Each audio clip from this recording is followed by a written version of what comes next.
बिस्मिल्लाहिर्रहमानिर्रहीम।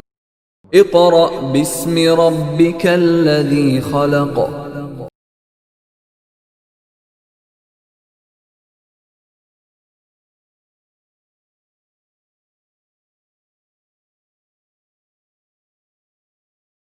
Bismillahirrahmanirrahim. Dear parents and students, Assalamu alaikum. In the previous lecture, we discussed about our second example of simple harmonic motion, which is the ball and bowl system. Today we are going to discuss about our third and last example of simple harmonic motion, which is the motion of a simple pendulum. Motion of a simple pendulum को देखने से पहले हम इस चीज़ को देखेंगे कि simple pendulum क्या होता है। सिंपल पेंडुलम हम एक ऐसी असेंबली को कहते हैं जिसमें हमारे पास एक बॉब होता है जिसका मैस होता है m। वो बॉब, जैसे कि आप यहाँ फिगर में देख सकते हैं, वो बॉब एक स्ट्रिंग के साथ अटैच हुआ होता है और ये जो पूरी असेंबली है हमारे पास बॉब की और स्ट्रिंग की, ये एक फिक्स सपोर्ट के साथ अटैच हुए होते हैं। जैसे हमने मैस अटैच हुए स्प्रिंग में देखा था कि वहाँ पर क्या था, हमारे पास एक ब्लॉक था जिसका मैस m था, उसको हमने स्प्रिंग के साथ अटैच किया हुआ था और वो जो पूरे स्प्रिंग और मैस था जो कि अटैच हुए हुए थे आपस में, उनको हमने एक फिक्स सपोर्ट के साथ अटैच किया हुआ था। इसी तरह यहाँ भी हमारे पास एक बॉब है जिसका मैस क्या है m, उसको हमने एक स्ट्रिंग के साथ अटैच किया हुआ है और ये जो पूरा सिस्टम है हमारे पास, इसको हमने एक फिक्स सपोर्ट के साथ अटैच किया हुआ है। अब हम स्टार्ट कैसे करेंगे, उसी तरह हम स्टार्ट करेंगे जैसे हमने प्रीवियस दो एग्जांपल्स को स्टार्ट किया था। सबसे पहले हम देखेंगे कि हमारी मेन पोजीशन कहाँ पर है। मैंने आपको पिछले लेक्चर्स में ये बात बताई थी कि जब बॉडी रेस्ट पर होती है वो उसकी मेन पोजीशन होती है, जिसको हम O से रिप्रेजेंट करते हुए आए हैं, और यहाँ भी हम इस टॉपिक में भी उसको किससे रिप्रेजेंट करेंगे, with alphabet O। As you can see, this is our mean position at which the bob is at rest. As in the previous example, we see that the net force at the mean position when the body is at rest is 0. Why it is 0? Because the sum of all forces or the net force acting on the bob or the ball or the body is 0.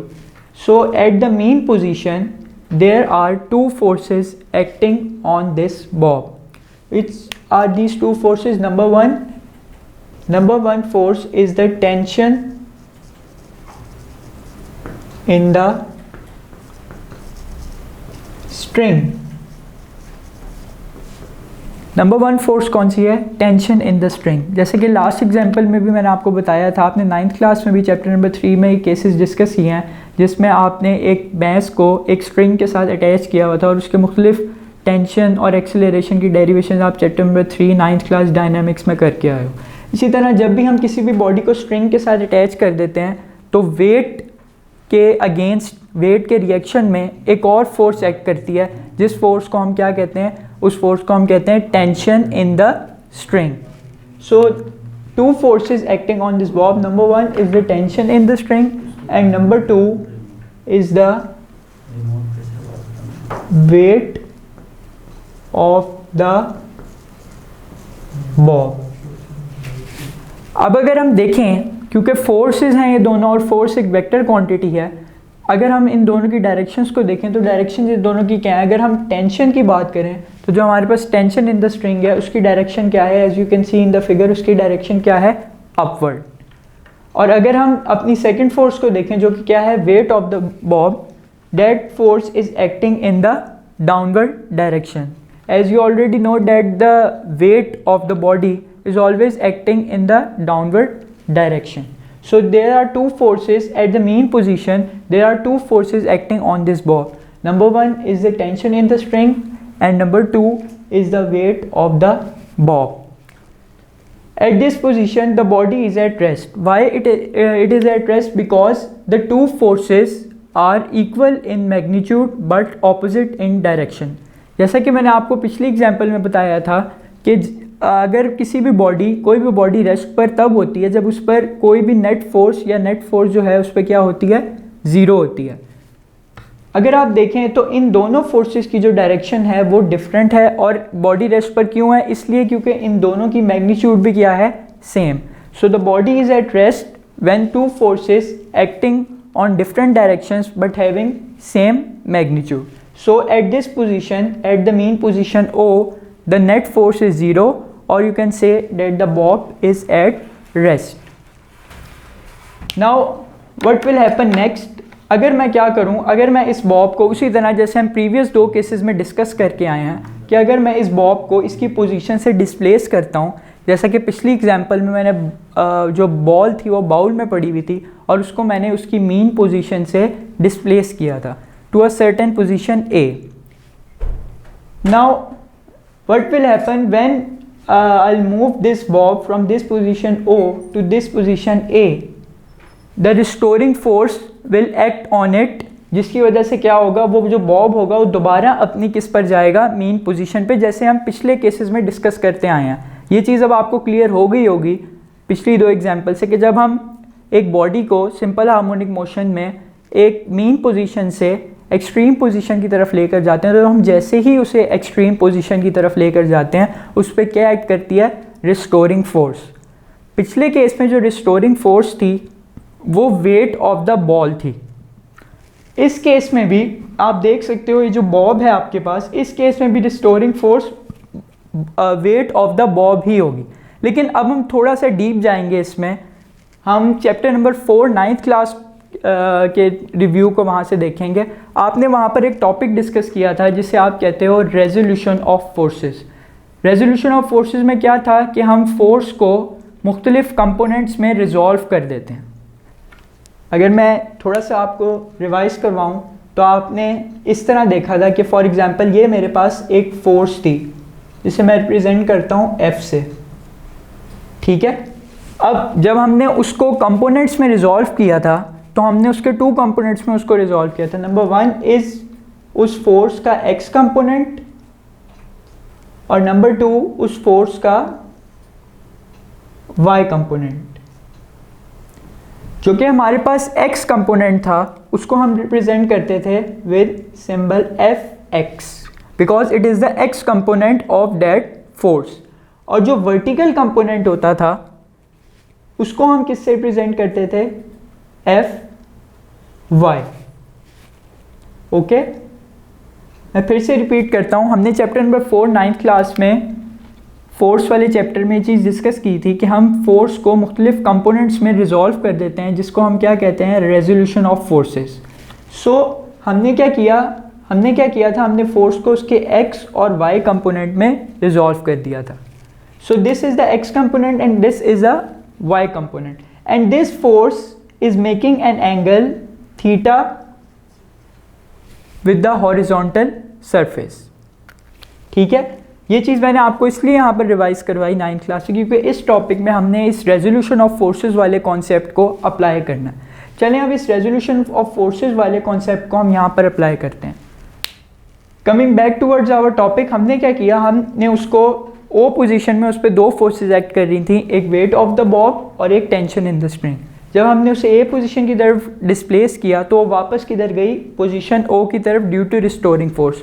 Now the question is that what is the restoring force in this case. The restoring force will be mg sin theta. अब ये mg sin theta क्या है इसको हम देखेंगे. अब अगर आप देखो तो जो बॉब पर जो डाउनवर्ड फोर्स लग रही है वो फोर्स क्या है, वो वेट ऑफ द बॉब है. अगर मैं डाउनवर्ड फोर्स निकालना चाहूँ इस बॉब पे तो वो क्या होगी, F, वो फोर्स होगी वेट के equal and weight is equal to mg. ये चीज़ आप 9th क्लास में पढ़ के आए हो वेट का फॉर्मूला. अब ये मेरे पास है mg फोर्स जो कि वेट ऑफ द बॉब है जो कि डाउनवर्ड डायरेक्शन में एक्ट कर रही है. अब जब मैं इस बॉब को इस पोजीशन O से इस पोजीशन A की तरफ लेकर जा रहा हूँ तो ये क्या कर रहा है, ये एक एंगल थीटा बना रहा है. ठीक है, जब इसको यहाँ से यहाँ पर डिस्प्लेस कर रहा हूँ उसकी ओरिजिनल पोजीशन से A पोजीशन की तरफ लेकर जा रहा हूँ तो वो कोई एंगल थीटा बना रहा है. ठीक है, अब आपको पता है कि आपने राइट एंगल ट्राइंगल डिस्कस की होगी मैथमेटिक्स में 9th क्लास में. उसमें आपको पता है कि जो आपका एंगल होता है थीटा, उस थीटा के जो ऑपोजिट साइड होती है हमेशा, उस थीटा के ऑपोजिट जो आपके पास साइड होती है उसको हम क्या कहते हैं, उसको हम कहते हैं परपेंडिकुलर. ये जो आपके पास लाइन है राइट एंगल ट्राइंगल में, इसको हम क्या कहते हैं, इसको हम कहते हैं परपेंडिकुलर। और जो उसके एडजेसेंट साइड होती है उसको हम क्या कहते हैं, उसको हम कहते हैं बेस, ठीक है। और जो तीसरी वाली साइड होती है उसको हम क्या कहते हैं, हाइपोटेनस, ठीक है। सो आपको ये चीज़ पता है कि जो एंगल के हमेशा सामने वाली साइड होती है, ऑपोजिट साइड, इसको हम परपेंडिकुलर शो करते हैं। अब अगर आपको फार्मूलाज याद हो 9th क्लास के चैप्टर नंबर 4 में, तो जो फोर्स का एक्स कंपोनेंट था उसकी हमने डेरिवेशन की थी, उसका फार्मूला था F X is equal to F cos of theta या कोसाइन ऑफ थीटा। ये ट्रिग्नोमेट्रिक रेशियोज आपने 9th क्लास में शायद थोड़ी सी मैथ्स में डिस्कस की हो, अगर नहीं की हो तो 10th क्लास में ट्रिग्नोमेट्री का चैप्टर है मैथ्स में, इसमें मैथ्स की बुक में आपका, उसमें आप डिस्कस करेंगे इन ट्रिग्नोमेट्रिक रेशियोज को। उसके अलावा अगर हम y कंपोनेंट का फार्मूला याद करें तो y कंपोनेंट का फार्मूला था F Y is equal to F sine of theta.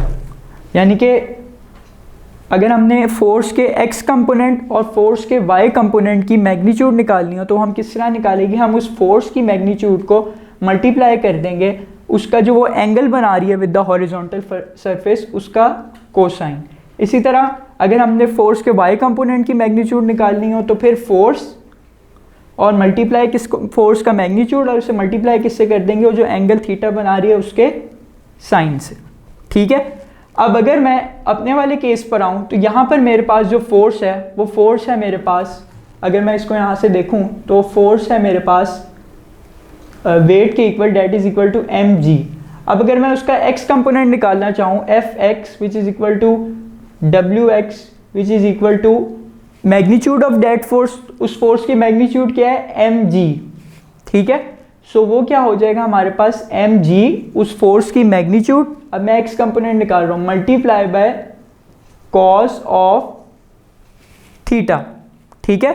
अगर आपको यहाँ पर ये चीज़ विजिबल नहीं है तो मैं इसको आपके लिए यहाँ पर बता देता हूँ।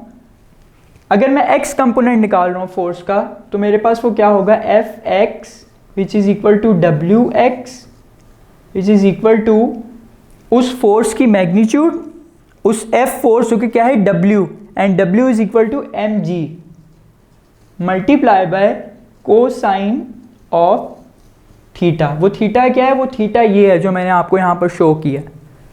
अगर मैं y कंपोनेंट निकालना चाहूँ तो F Y is equal to W Y is equal to M G sine of theta, ठीक है। हमने क्या किया, हमने एक कॉन्सेप्ट यहाँ पर लगाया जिसे हम क्या कहते हैं, रेजोल्यूशन ऑफ फोर्सेस। ये थी हमारे पास फोर्स जिसे हम कह रहे थे एम जी, उसको हमने उसके कंपोनेंट्स में रिजॉल्व कर लिया। अब आपको पता है ये एंगल थीटा है, इसके जो ऑपोजिट साइड होगी वो क्या होगा, परपेंडिकुलर, या जिसे हम कहेंगे फोर्स का y component. So this is theta, the opposite side will be F Y या W Y which is equal to, the opposite side will be F Y और W Y, and W Y की अगर हम magnitude निकालना चाहें तो W Y की magnitude क्या है, M G sine of theta which is written here. So this is the y component of that force which is weight of the ball. Now we look on the x component of that force. The x component of that force will be mg cos of theta. मैंने आपको बताया था कि जो उसके adjacent side होती है theta के, वो क्या है आपके पास, वो क्या होगी बेस, या उसे हम क्या कहेंगे x कंपोनेंट, क्योंकि वो x कंपोनेंट से आपका एंगल थीटा बना रही होगी विद द x एक्सिस। सो वो आपका क्या होगा x कंपोनेंट, और x कंपोनेंट जो फोर्स का होता है उसकी क्या मैग्नीट्यूड होती है, F X is equal to W X is equal to magnitude of that force which will be equal to M G multiply by cosine of theta which is represented here, M G cos of theta. अब अगर यहाँ पर हम देखें, हमने ये decide करना है कि रिस्टोरिंग फोर्स क्या होगी, इस केस में रिस्टोरिंग फोर्स क्या होगी। अब अगर आप गौर से यहाँ पर देखें तो इस वक्त अगर इस कंडीशन को मैं डिस्कस करूं तो यहाँ पर तीन फोर्सेस एक्ट कर रही हैं। पहली फोर्स क्या है हमारे पास, tension in the string, tension in the string जो कि किस डायरेक्शन में है, अपवर्ड डायरेक्शन में। पहले इस केस में जब हम इसको ए पोजीशन की तरफ ले जा रहे हैं, मैं इस वक्त ए पोजीशन की बात कर रहा हूँ। ए पोजीशन पर अगर हम देखें, जब ये बॉब हमारे पास इस ए पोजीशन पर है तो तीन फोर्सेस एक्ट कर रही हैं। Number 1 is the tension in the string which is acting upward, number 2 is the mg cos of theta which is acting downward, and number 3 is the mg sin theta which is from this side to this side. अब अगर आप गौर से देखो, थोड़ा सा concept यहाँ पर physics का लगाओ, जो कि मैंने शुरू में बात की थी कि अगर दो फोर्सेस की डायरेक्शन ऑपोजिट हो और उनका मैग्नीट्यूड सेम हो, ये प्रीवियस लेक्चर में भी ये चीज़ मैं डिस्कस करके आया हूँ, अगर दो फोर्सेस उनकी डायरेक्शन ऑपोजिट हो और मैग्नीट्यूड सेम हो तो वो एक दूसरे के अफेक्ट को क्या कर देती हैं, एक दूसरे के अफेक्ट को कैंसिल आउट कर देती हैं। Same thing will happen here. As you can see there are two forces, number 1 is the tension and number 2 is the mg cos of theta। इन दोनों फोर्सेस की अगर आप डायरेक्शन देखो तो वो डायरेक्शन क्या है, ऑपोजिट है।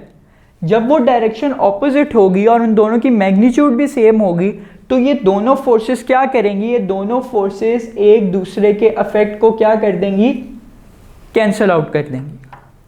मैं फिर से रिपीट करता हूँ, आपने देखा कि इस केस में जब हम उसको ए पोजीशन की तरफ लेकर गए तो तीन फोर्सेस एक्ट कर रही थी।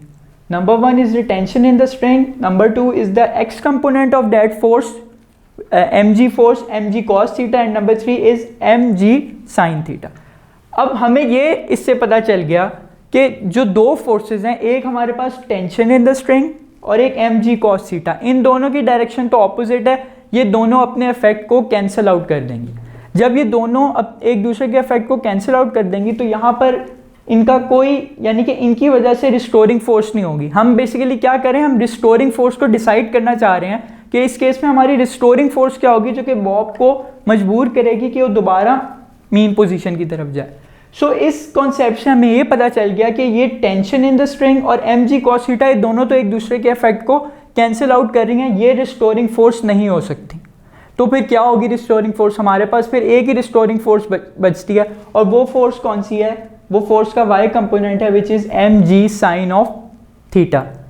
सो we concluded that this component of the force which is y component of the force which is mg sin theta is responsible for moving the bob towards the mean position O। इसकी वजह से ये वो restoring force होगी, जैसे हमने पिछले case में देखा था कि बॉब जो था, बॉल था बाउल में, उसका जो वेट था उसकी वजह से क्या हो रहा था, वो दोबारा अपनी, वो थी रिस्टोरिंग फोर्स जिसकी वजह से दोबारा कहाँ आ रही थी, अपनी मीन पोजीशन की तरफ। अब यहाँ भी सेम थिंग हो रही है, लेकिन यहाँ पर हमने कंपोनेंट्स में, क्योंकि एंगल थीटा बन रहा है इसलिए हमने कंपोनेंट्स में फोर्स को रिजॉल्व कर लिया, और टेंशन इन द स्ट्रिंग भी है हमारे पास। सो इसलिए टेंशन और mg cos थीटा ने तो, क्योंकि डायरेक्शन इनकी ऑपोजिट है, एक अपवर्ड है एक डाउनवर्ड है, दोनों ने एक दूसरे के इफेक्ट को क्या कर दिया, कैंसिल आउट कर दिया।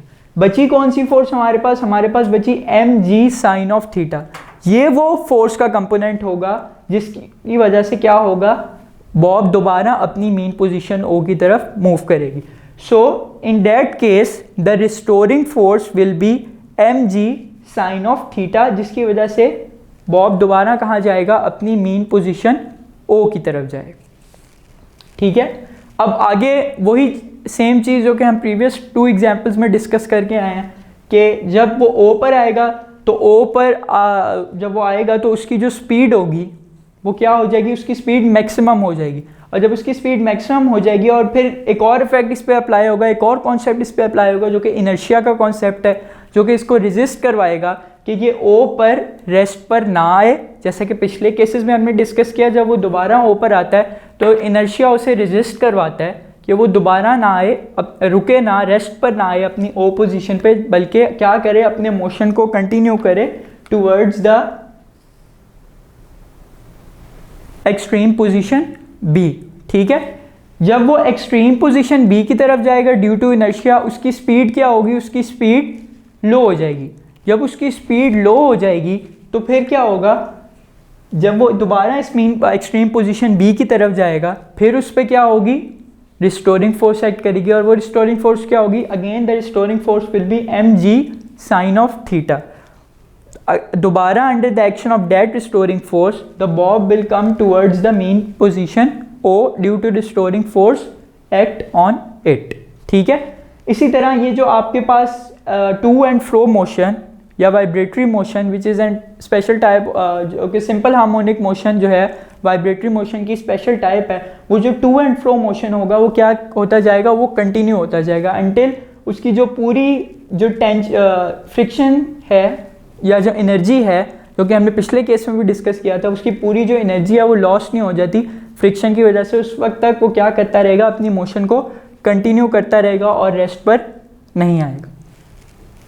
सो ये आपके पास लास्ट एग्जांपल थी motion of a simple pendulum which is simple harmonic motion, जिसमें सिंपल हार्मोनिक मोशन में आपको पता है कि जो आपके पास नेट फोर्स है वो किसके डायरेक्टली प्रोपोर्शनल होती है, डिस्प्लेसमेंट के, लेकिन उस नेट फोर्स की जो डायरेक्शन होती है वो डायरेक्शन कहाँ होती है, always towards the mean position.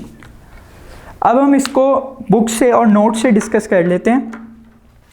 आप अपने अगर नोट्स का पेज नंबर 8 ओपन करें, इस वक्त मेरे पास यहाँ पर नोट्स मौजूद नहीं है, लेकिन अगर आप नोट्स का पेज नंबर 8 को ओपन करें तो वहाँ पर आपके पास एक क्वेश्चन होगा, what is simple pendulum, prove that the motion of a simple pendulum is simple harmonic motion.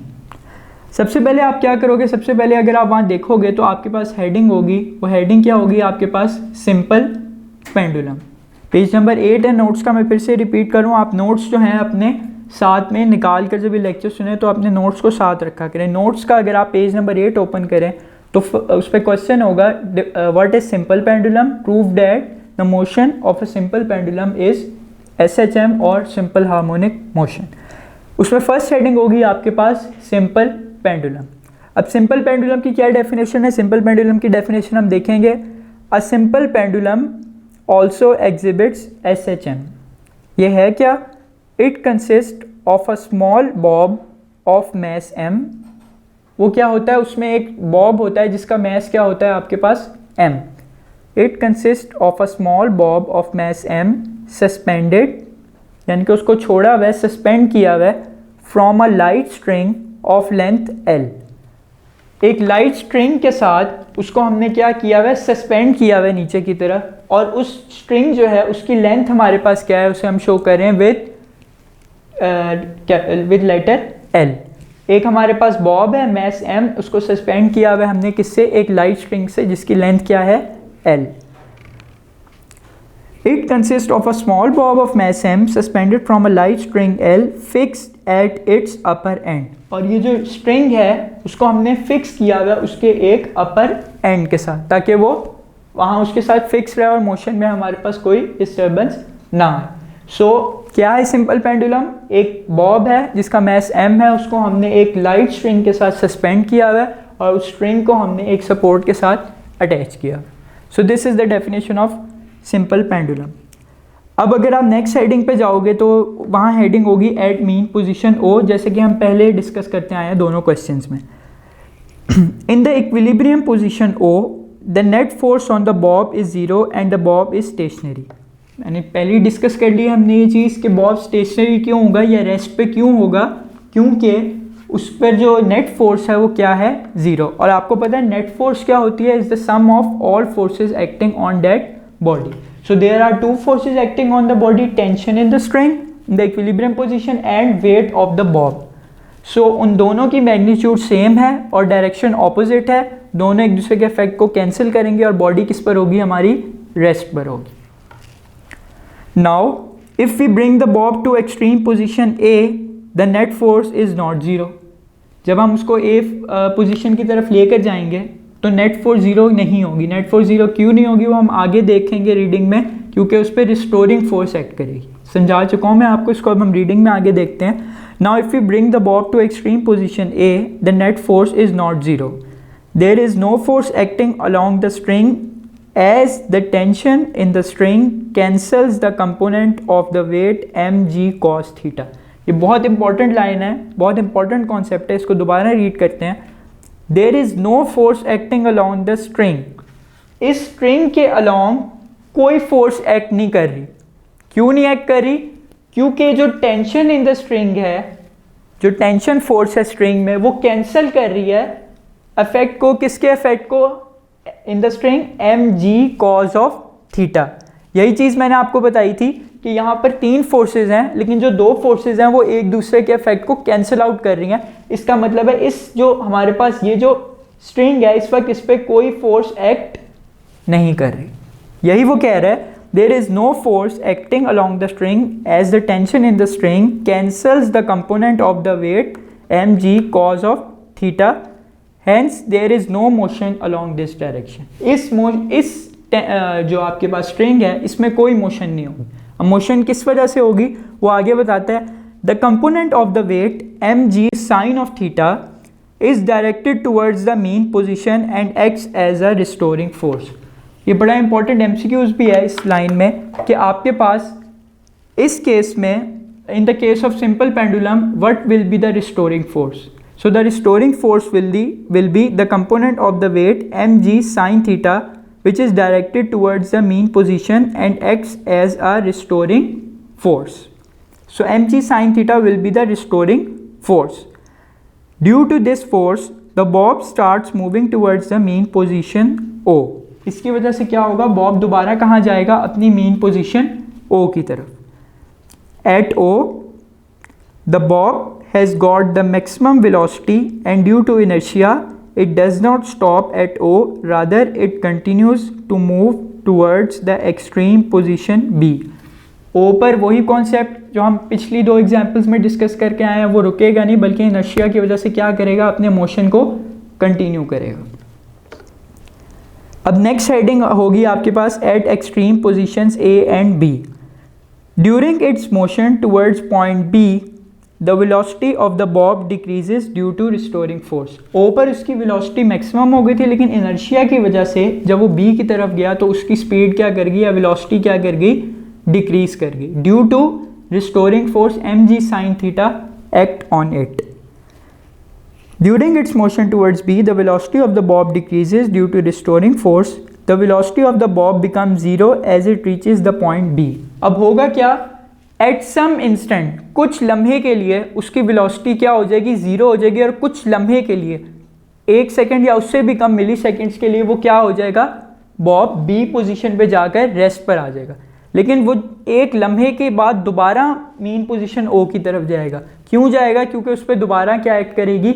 Restoring force act करेगी। The restoring force mg sin theta still acts towards the mean position O, and due to this force, the bob again starts moving towards the mean position O. In this way, the bob continues its to and fro motion about the mean position O.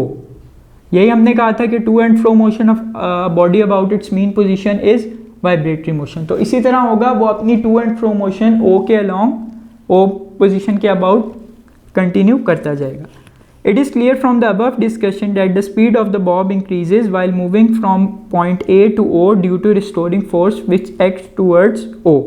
होगा क्या? जब वो point A से point O की तरफ जाता रहेगा अपने मोशन में, तो उसकी स्पीड ज़्यादा होती जाएगी due to restoring force acts on it. Therefore, acceleration of the bob is always directed towards O. अब मैंने आपको फर्स्ट लेक्चर में भी ये चीज़ बताई थी कि जहाँ पर नेट फोर्स की आपकी डायरेक्शन होगी, वहीं किस चीज़ की डायरेक्शन होगी? आपके पास एक्सेलरेशन की डायरेक्शन होगी। यही हमने देखा था फर्स्ट केस में अपने कि एक्सेलरेशन जो है वो डायरेक्टली प्रोपोर्शनल होती है डिस्प्लेसमेंट के, और वो जो माइनस साइन किस चीज़ को रिप्रेजेंट करता था कि उस एक्सेलरेशन की जो डायरेक्शन होगी वो उस डिस्प्लेसमेंट की डायरेक्शन से क्या होगी? ऑपोजिट होगी। ठीक है, या उस एक्सेलरेशन की डायरेक्शन, या अगर हम बात करें उस नेट फोर्स या रिस्टोरिंग फोर्स की डायरेक्शन, क्योंकि फोर्स की जहाँ डायरेक्शन होगी वो एक्सेलरेशन की डायरेक्शन होगी। हमने क्या किया? हमने इसको इस तरफ डिस्प्लेस करवाया तो डिस्प्लेसमेंट की ये डायरेक्शन, लेकिन जब इस पर यहाँ इस पोजीशन पर लाए तो रिस्टोरिंग फोर्स ने दोबारा उसे मजबूर किया कि वो उस तरफ जाए। सो जो फोर्स की डायरेक्शन वही एक्सेलरेशन की direction. Therefore acceleration of the Bob is also directed towards O. Similarly, when the bob moves from O to B, its speed decreases due to restoring force which again acts towards O. ये बात repeat होगी वही कि B पर जब वो जाएगा तो उसकी स्पीड डिक्रीज हो जाएगी और रिस्टोरिंग फोर्स की वजह से वो कहाँ आएगा? दोबारा O की तरफ आए। Therefore, acceleration of the bob is again directed towards O. जब वो B की तरफ जाएगा फिर रिस्टोरिंग फोर्स उसे यहाँ पर लेकर आएगी जिसकी डायरेक्शन ये होगी और एक्सेलरेशन की भी वही डायरेक्शन होगी towards the mean position O. It follows that the acceleration of the bob is always directed towards the mean position. और हमने यही चीज़ डिस्कस की है कि जो नेट फोर्स या एक्सेलरेशन की डायरेक्शन होती है SHM में वो कहाँ होती है, always towards the mean position. So ये बात हमारे पास इस चीज़ से प्रूव हो गई कि the motion of a simple pendulum is simple harmonic motion. Hence the motion of a simple pendulum is SHM. We have the following formula for the time period of a simple pendulum. ये चीज़ मैंने आपको first lecture में भी जब हमने mass attach to a spring किया था उसमें डिस्कस हुई थी टाइम पीरियड. टाइम पीरियड को इंशाल्लाह हम नेक्स्ट लेक्चर में डिस्कस करेंगे. जब हम टाइम पीरियड के कॉन्सेप्ट को समझ लेंगे तो ये जो फार्मूला है T = 2π√L/G, इसको भी हम उसी वक्त डिस्कस कर लेंगे कि क्या फार्मूला क्या है और ये टाइम पीरियड का क्या कॉन्सेप्ट है. इसलिए जब मैं आपको टाइम पीरियड पढ़ाऊंगा तब मैं मैस वाले जो केस है उसका भी टाइम पीरियड डिस्कस करूंगा और मैं motion of a simple pendulum का भी टाइम पीरियड डिस्कस करूंगा. सो यहाँ तक आपका जो क्वेश्चन है वो कंप्लीट हो जाएगा. एंड पे आपकी जो हेडिंग एक आएगी टाइम पीरियड की, उसमें आप ये वाला फार्मूला लिख दोगे. नीचे अगर आप देखो तो सिंपल हार्मोनिक मोशन की आपके पास डेफिनेशन लिखी हुई है जो कि हम ऑलरेडी डिस्कस कर चुके हैं. मैं उम्मीद करता हूँ कि आपको आज का लेक्चर बहुत अच्छी तरह समझ आ गया होगा. अगर इस लेक्चर में आपको कोई भी प्रॉब्लम हो, कोई भी इशू हो, आप एकेडमी और स्कूल के व्हाट्सएप नंबर जो कि आपको दिया है और जो कि इस वीडियो के एंड पर भी आपको मेंशन होता है उस पर आप टेक्स्ट मैसेज या वॉइस मैसेज भेज सकते हैं या इमेज भेज सकते हैं अपने सवाल के साथ. इंशाल्लाह अगर कोई भी आपका सवाल होगा तो नेक्स्ट वीडियो के शुरू में या नेक्स्ट लेक्चर में उसको हम एड्रेस करेंगे. मेरी तरफ से अल्लाह हाफिज़. Thank you so much.